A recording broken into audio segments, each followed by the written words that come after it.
ಖಾಸಗಿ ಶಿಕ್ಷಣ ಸಂಸ್ಥೆಗಳ ಅತಿಯಾದ ಡೊನೇಷನ್ ಹಾವಳಿಯಿಂದ ಶೈಕ್ಷಣಿಕ ವಿಭಾಗದಲ್ಲಿ ಅಸಮಾಧಾನ ವ್ಯಕ್ತವಾಗಿದೆ.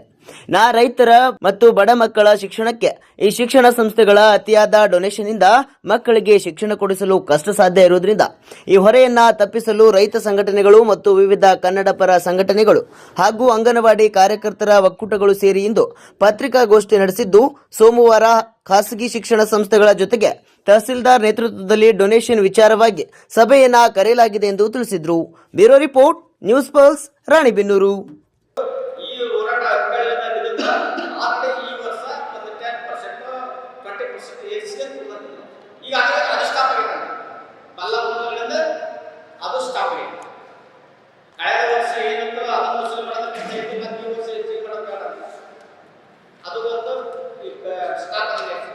ನಿಮ್ಮ ಸಹಕಾರ ಇಲ್ಲಂಗಿದ್ರ ಯಾವ ಸಕ್ಸಸ್ ನೀವು ಇದಕ್ಕೆ ಸಹಕಾರ ಕೊಟ್ಟರೆ ಮಾತ್ರ ನೀವು ಯಾರೋ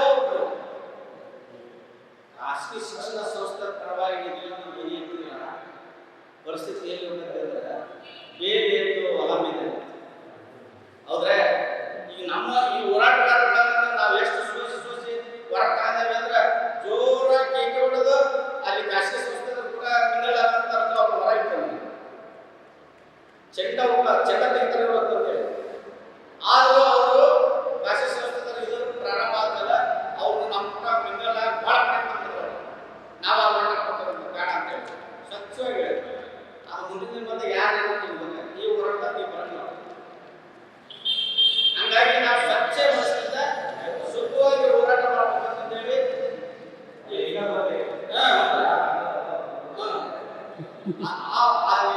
ಎಲ್ಲೆಲ್ಲಿ ನಮ್ಮ ರಾಣೆಬೆನ್ನೂರು ಅವರಿಗೆ ರೈಲ್ವೆ ಬ್ರಿಡ್ಜ್ ಇರ್ಬೋದು, ARTO ಆಫೀಸ್ ಇರ್ಬೋದು, UTP ಇರ್ಬೋದು, ಲ್ಯಾಂಡ್ ಮಿಷನ್ ಆಫೀಸ್ ಇರ್ಬೋದು, ಇವೆಲ್ಲವೂ ಹೆಂಗೆ ಹೋರಾಟ ಮಾಡಿದ್ವಿ. ಅದು ತಮ್ಮೆಲ್ಲರ ಸಹಕಾರ ಮತ್ತೆ ಎಲ್ಲವೂ ಶಿಕ್ಷಿಸಿದ್ರು. ಇದು ಕೂಡ ಖಂಡಿತವಾಗ್ಲೂ ನಿಮ್ಮ ಸಹಕಾರ ಇರ್ತಂದ್ರೆ ಈ ವರ್ಷ ಪ್ರಾರಂಭದಲ್ಲೇ ಈ ಡೊನೇಷನ್ ಅವರಿಗೆ ತಾವೆಲ್ಲ ಕಡಿವಾಣ ಹಾಕಲಿಕ್ಕೆ ಸಾಧ್ಯ ಇದೆ ಅಂತಕ್ಕಂಥ ಮಾತು ಜನರಲ್ಲಿ ಕೂಡ ಒಂದು ಆತ್ಮವಿಶ್ವಾಸ ಜಾಗೃತಿ ಮೂಡಿಸಬೇಕಾಗಿದೆ. ಕರೆಕ್ಟ್ ನಾವು ನಾನು ಅಡ್ಮಿಷನ್ ಡೊನೇಷನ್ ಅಂದ್ರೆ ನಾನು ನೀವರ್ತ ಹೋಗೋದಿಲ್ಲ ಅಂತ ಆತ್ಮಸ್ಥೈರ್ಯ ತುಂಬುವಂಥ ಕೆಲಸ ಇದ್ರದ್ದಾಗ. ನೀ ತಗೊಳ್ಳಿಲ್ಲ ಅಂದ್ರೆ ನಾನು ನೀವರ್ತ ಹೋಗ್ಬೇಕು, ನೀ ತಗೊಳ್ಳಿಲ್ಲ ಅಂದ್ರೆ ನಾನು ಕಸದ ಹೋಗ್ತೀನಿ, ನಾನು ಡಿಡಿತಾ ಹೋಗ್ತೀನಿ, ನಾನು ಮಿನಿಸ್ಟರ್ ಹೋಗ್ತೀನಿ ಅಂತಂದು ಅವ್ರಿಗೆ ಜಾಗೃತಿ ಮೂಡಿಸುವಂಥ ಕೆಲಸ ಕೂಡ ಈ ನಿಟ್ಟಿನಾಗ ಒಂದು ಎಲ್ಪ್ಲೈನ್ ಮಾಡ್ತಾರೆ. ಎಲ್ಪ್ಲೈನ್ ಹೆಂಗಂದ್ರೆ ಯಾವ ಖಾಸಗಿ ಡೊನೇಷನ್ ಕೇಳ್ತಾರ ಅವರು ಎಲ್ಪ್ಲೈನ್ ಮಾಡ್ತೀವಿ, ಅವ್ರ ಕಂಪ್ಲೇಂಟ್ ಮಾಡ್ತೀವಿ. ನಾವು ಇದು ಒಂದು ಜುಲೈ 2 ತಿಂಗಳು ಈ ಕೆಲಸನ ಕರೆಕ್ಟಾಗಿ ಮಾಡಿದ್ರೆ ಮುಂದಿನ ವರ್ಷದಿಂದ ನಡೆಸೋಣ. ಆಮೇಲೆ ನಾಯಕಡಿ ಅಂತ ಹೇಳಬೇಕು ಇಷ್ಟಪಟ್ಟಲ್ಲ. ಎಲ್ಲ ನೀತಿ ನಿಯಮ ರಿವಾಜುಗಳನ್ನು ಮೀರಿ ಯಾವ ಶಾಲೆ ಓಪನ್ಗಳು ಅವ್ರು ಮಾತ್ರ ಅವ್ರ ಮೂಲಭೂತ ಸೌಕರ್ಯ ಕೊಡಬೇಕು, ಇಲ್ಲಾಂದ್ರೆ ಲಾಕ್ ಮಾಡಿ. ಮಾನವೀಯತೆ ನಾವು ಮಾತ್ರ ಸೆಲ್ಫ್ ಕನ್ಸ್ಟ್ರಕ್ಷನ್ ಇರ್ತೈತಿ, ಹ್ಯುಮ್ಯಾನಿಟಿ ಅಂತ ಸಾಲಿ ನಡೆಸೋದು ಆಗುತ್ತೆ. ಅದಕ್ಕೆ ಎಕ್ಸಾಂಪಲ್ ನಾನು ಡಿಪಾರ್ಟ್ಮೆಂಟ್ ಡೈರೆಕ್ಟರ್ ಆಗಬೇಕು. ಆ ಮೂಳು ಕೆಳಗಡೆಲ್ಲ ಅಷ್ಟು ಮಾಡ್ಕೊಂಡ್ರೆ ವಿಜುವಲ್ಸ್ ಹಾಕಿಲ್ಲ ಅಂತ ಹೇಳ್ಬೇಕು.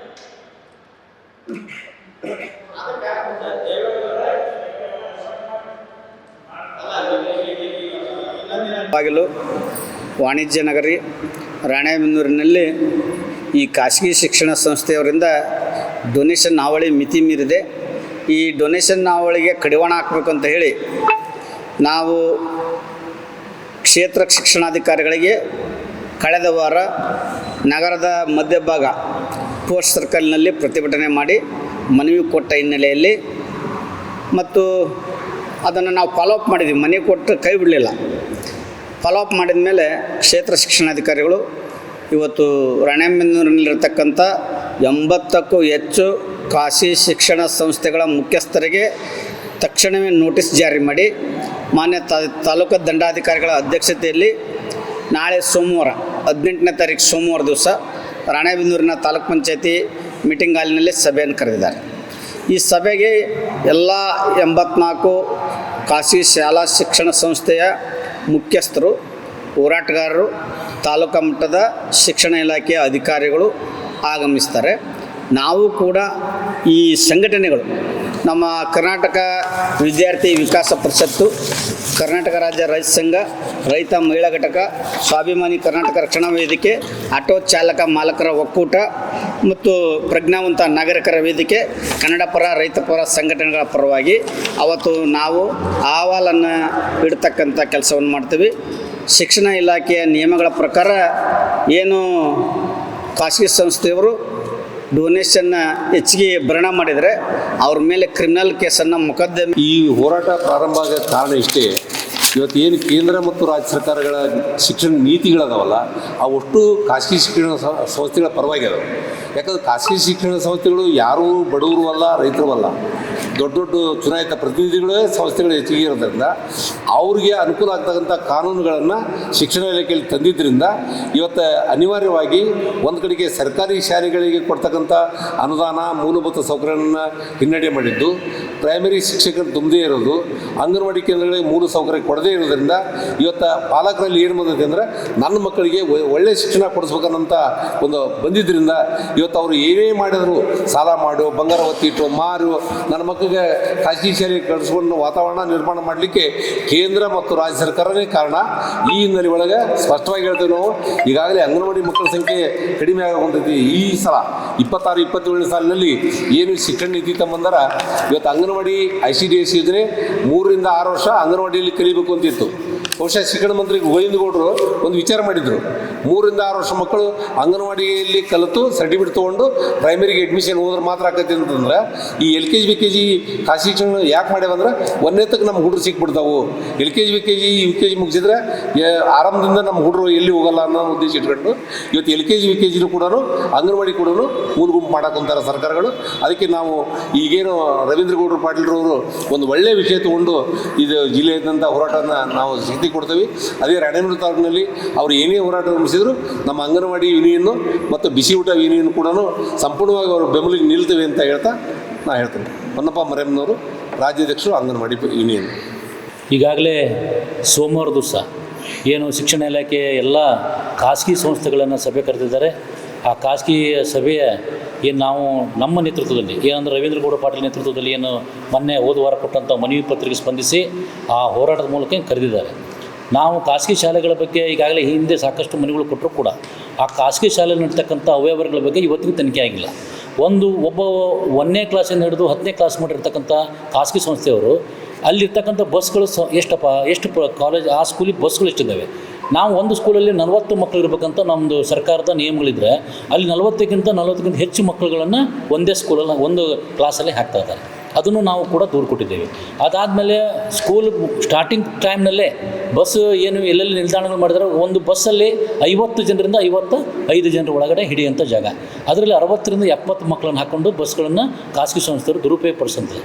ಇದರಲ್ಲಿ RTOದವರು ಈ ಹಿಂದೆ ನಾವು ಮನವಿ ಕೊಟ್ಟಾಗ ಸುಮಾರು ಬಸ್ಗಳ ಮೇಲೆ ಕೇಸ್ ಮಾಡಿದ್ದಾರೆ. ಆ ಕೇಸು ಕೂಡ ಯಾವ ರೀತಿ ಇದೆಯಪ್ಪ ಅಂದರೆ DL ಇಲ್ಲ, ಡ್ರೈವರ್ಗಳಿಗೆ DL ಇಲ್ಲ. ಖಾಸಗಿ ಸಂಸ್ಥೆಯವರು ಏನು ಮಾಡ್ತಾಯಿದ್ದಾರೆ ಅಂದರೆ ಕಮ್ಮಿ ಪಗಾರ ಕೊಟ್ಕೊಂಡು ಆ ಡ್ರೈವರ್ಗಳನ್ನ ಇಟ್ಕೊತಾ ಇದ್ದಾರೆ. ಆಮೇಲೆ ಆ ಡೋರಲ್ಲಿ ಒಬ್ಬ ಇರಬೇಕಂತಿದೆ, ಒಬ್ಬ ಹುಡುಗ ನಿಲ್ಲಬೇಕಂತಿದೆ, ಆ ಡೋರಲ್ಲಿಲ್ಲ. ಆ ಶಾಲಾ ಮಕ್ಕಳೇ ಡೋರ್ ತೆಗಿಬೇಕು, ಡೋರ್ ಹಾಕಬೇಕು. ಈ ರೀತಿ ಅವ್ಯವಸ್ಥೆ ಖಾಸಗಿ ಸಂಸ್ಥೆಯವ್ರು ಮಾಡ್ತಾ ಇದ್ದಾರೆ. ಆಮೇಲೆ ಇಡೀ ಖಾಸಗಿ ಸಂಸ್ಥೆ ಒಳಗಡೆ ನೀವು ನೋಡ್ಬೋದು ಅಂದ್ರೆ ಜೈಲ್ ಇದ್ದಂಗೆ ಅದು. ಆ ಜೈಲ್ನಾಗ ಮಕ್ಕಳು ಹೊರ ಬರಬೇಕಂದ್ರೆ ಅಬ್ಬಬ್ಬ ಏನು ಒಂದು ವ್ಯವಸ್ಥೆನೇ ಅಲ್ಲೋಲ ಕೊಲ್ಲೋಲಾಗಿದೆ. ಆಮೇಲೆ ಆ ಗ್ರೌಂಡು ಈಗ ಮಳೆಗಾಲ ಟೈಮಲ್ಲಿ ಆ ಗ್ರೌಂಡ್ ನೋಡಿಬಿಟ್ರೆ ಅಲ್ಲಿ ಆಡೋಕ್ಕಂದ್ರೂ ಸಾಧ್ಯ ಇಲ್ಲದ ಮಾತು. ಇದರಲ್ಲೇ ಆ ಗ್ರೌಂಡಲ್ಲಿ ಅದಕ್ಕೆ ಸರಿಯಾದಂಥ ತಳಮಟ್ಟದಂಥ ಒಂದು ಕಾಂಕ್ರೀಟ್ ಮಾಡಿಕೊಂಡು ಆ ನೀರು ಹೋಗುವಂಥ ವ್ಯವಸ್ಥೆ ಇಲ್ಲ. ಆ ಶಾಲಾ ಮಕ್ಕಳು ಒಳಗಡೆ ಬಂದ ಕೂಡ ಅಲ್ಲಿ ಶೌಚಾಲಯ ವ್ಯವಸ್ಥೆ ಗಬ್ಬು ನಾರ್ತಾವೆ. ಸರ್, ಈಗ ಇದು ಹೋರಾಟ ಜನಪರ ಕಾಳಜಿನ ಅಥವಾ ಎಲ್ಲೋ ಒಂದು ಕಡೆ ಒಳ ಒಪ್ಪಂದಗಳಿಗೆ ಕಾರಣ ಆಗುತ್ತೋ ಅನ್ನೋ ಪ್ರಶ್ನೆ ಮಾನಸದಲ್ಲಿದೆ. ಯಾಕಂದರೆ ಮೊನ್ನೆ ನಡೆದಂಥ ಹೋರಾಟದ ಸುದ್ದಿ ಬಿತ್ತರಾದ್ಮೇಲೆ ಒಂದಷ್ಟು ಅಲ್ಲಲ್ಲಿ ಕೇಳಿಬಂದ ವಿಚಾರಗಳು ಇದು ನಿಜವಾಗಿಯೂ ಜನರ ಕಾಳಜಿಯ ಪರವಾಗಿ ಆಗ್ತಿರೋದು ಅಥವಾ ಕೆಲವು ಹೋರಾಟಗಾರರ ಲಾಭಕ್ಕಾಗಿ ಆಗುತ್ತೋ ಈ ಹೋರಾಟ, ಅಥವಾ ಇಂಥ ವಿಚಾರಗಳಿರೋರಿಗೆ ಏನು ಕನ್ಕ್ಲೂಷನ್ ಕೊಡ್ತೀರಾ? ಇದು ಡೊನೇಷನ್ ಬಗ್ಗೆನಾ? ಹಾಂ ಸರ್. ಈ ಡೊನೇಷನ್ನಿಂದು ವಿಚಾರವಾಗಿ ಮಾಡು ಇಲ್ಲವೇ ಮಡಿ, ಇದು ನಾವು ಇದುವರೆಗೇನು 30 ವರ್ಷದಿಂದ ಹೋರಾಟದಾಗ ಸಾರ್ವಜನಿಕರಿಂದಾಗ ನಾವು ಹಿಡಿದಂಥ ಹೋರಾಟನ ನಾವು ಅದು ಅಂತ್ಯ ಆಗೋರಿಗೆ ಯಾವುದೂ ಬಿಟ್ಟಿಲ್ಲ. ನಾವು ಕಳೆದ ವಾರ ಪೋಸ್ಟ್ ಸರ್ಕಲ್ನಲ್ಲಿ ನಾವು ಈ ಹೋರಾಟಕ್ಕೆ ಪ್ರಾರಂಭ ಮಾಡಿದಾಗ ಕೆಲವರು ಬಂದಿದ್ರು ಅಂಥ ಹೋರಾಟಗಾರರು, ನಾವು ಅವ್ರನ್ನ ದೂರ ಇಟ್ಟೇವೆ. ಈ ವೇದಿಕೆ ಎಲ್ಲ ಬರಂಗಿಲ್ಲ. ಅವ್ರ ಮುಖಾಂತರ ನಮ್ಮನ್ನು ಬಗ್ಬಿಡೋದು, ನಮ್ಮನ್ನು ಡೌನ್ ಮಾಡೋಂಥ ಕೆಲಸ ಸಂಸ್ಥೆದವ್ರು ಮಾಡಿದರು. ಆದ್ರೆ ನಾವು ಅದಕ್ಕೆ ಅದಕ್ಕೂ ಸೊಪ್ಪಕ್ಕಲ್ಲ, ಹಾಕೋದು ಇಲ್ಲ, ಮುಂದಿನೂ ಹಾಕೋದಲ್ಲ. ನಮ್ಮದೇನು ಇದು ಡೊನೇಷನ್ ನಿಂತ್ಕೋಬೇಕು. ಬಡವರ ಮಕ್ಕಳಿಗೂ ಕೂಡ ಉತ್ತಮವಾದ ಶಿಕ್ಷಣ ಸಿಗಲಿ. ಇದರಲ್ಲಿ ಯಾವ ಮುಲಾಜಿಲ್ರಿ. ಇದು ಒಂದು ದೊಡ್ಡ ಕ್ರಾಂತಿ ಮಾಡ್ತೇವೆ. ಇದನ್ನು ನಾವೇ ಸಾಮಾನ್ಯ ಬಿಡಲ್ಲ. ಇದನ್ನು ಹೈಕೋರ್ಟ್ ಮೆಟ್ಟಲ್ವರೆಗೆ ಹತ್ತಿಸ್ತೇವೆ. ಕೆಲವೊಂದು ಸಂಸ್ಥೆಗಳ ಬೀಗನ ಹಾಕಿಸ್ತೇವೆ. ಕ್ರಿಮಿನಲ್ ಮೊಕದ್ದಮೆನ ದಾಖಲು ಮಾಡಿಸ್ತೇವೆ. ನಮ್ಮಲ್ಲಿ ಆ ಥರ ಪೇರೆಂಟ್ಸು ಅದಾರ, ನೊಂದ್ಕೊಂಡರು, ಹೋರಾಟಗಾರರು ಅದಾರ, ನಮ್ಮಲ್ಲಿ ಕಾನೂನು ತಜ್ಞರು ಅದಾರ. ನಾವು ಏನು ಮಾಡೋಕೆ ಎಲ್ಲ ಮಾಡ್ತೇವೆ. ರಾಣೆಬೆನ್ನೂರು ನಗರದಲ್ಲಿ ಕಾರ್ಯನಿರ್ವಹಿಸುವಂಥ ಸುಮಾರು 80ಕ್ಕೂ ಹೆಚ್ಚು ಖಾಸಗಿ ಶಿಕ್ಷಣ ಸಂಸ್ಥೆಗಳು ಪ್ರತಿ ವರ್ಷ ಒಂದೊಂದು ತರಗತಿಗೆ ಒಂದೊಂದು ರೀತಿಯಾದಂಥ ಡೊನೇಷನ್ಯನ್ನು ಪಡಿತಾ ಇವೆ. ಈ ಒಂದು ಡೊನೇಷನ್ ಪಡೆಯುವುದರ ವಿರುದ್ಧ ಕರ್ನಾಟಕ ವಿದ್ಯಾರ್ಥಿ ವಿಕಾಸ ಪರಿಷತ್ ಪ್ರಬಲವಾಗಿ ಹೋರಾಟ ಮಾಡ್ತಾ ಬಂದಿದೆ. ಈಗ ಮೇಡಮ್ರು ಹೇಳಿದ ಕೆಲವರು ಇದು ಹೋರಾಟ ಕೆಲವೊಂದು ವಿಚಾರಗಳಿಗೆ ಸೀಮಿತ ಆಗ್ಬೋದು ಅನ್ನೋ ಅಂತೇಳಿ ಅವರು ಕೆಲವೊಂದು ಅಪಸ್ವರಗಳು ಕೂಡ ಕೇಳಿ ಬಂದಿದೆ ಅಂತಕ್ಕಂಥ ಮಾತನ್ನು ಹೇಳಿದರು. ಇದು ಅಂತಹ ಕೀಳ್ಮಟ್ಟದ ಹೋರಾಟ ಅಲ್ಲ, ಅಂಥ ಸಂಘಟನೆ ಮುಖಂಡರು ಇಲ್ಲಿ ಯಾರೂ ಇಲ್ಲ. ಬಹುಶಃ ಅವ್ರು ಏನು ಮಾತಾಡಿದ್ರಲ್ಲ ಅವರಿಗೆ ಸೋಮವಾರ ದಿವಸ ಉತ್ತರ ಕೊಡ್ತಾರೆ.